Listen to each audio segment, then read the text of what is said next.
नमस्ते मित्रांनो, ठरलं तर मग या मालिकेच्या होणाऱ्या पुढील भागामध्ये आपल्याला असं पाहायला मिळणार आहे की इकडे अर्जुन आणि चैतन्य दोघेसुद्धा ऑफिसमधून घरी येतात. घरी आलेल्या लगेच अर्जुनला चक्कर येते आणि तो चक्कर येऊन सायलीच्या मांडीवर पडतो.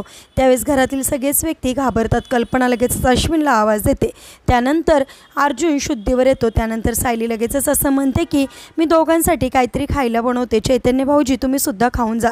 त्यावेळेस लगेच चैतन्य असं म्हणतो मी काहीच खाऊ शकत नाही. त्यावेळेस लगेच सायली म्हणते का, तर मी दोघांचे सुद्धा आज डब्बा खाल्ला आहे. त्यावेळेस लगेच अस्मिता म्हणते का, तू का खाल्लास आहे अर्जुनचा डब्बा. त्यावेळेस चैतन्य म्हणतो कारण त्याने आज सायलीसाठी वटपौर्णिमेचा उपवास केला आहे, तो सुद्धा निर्जली.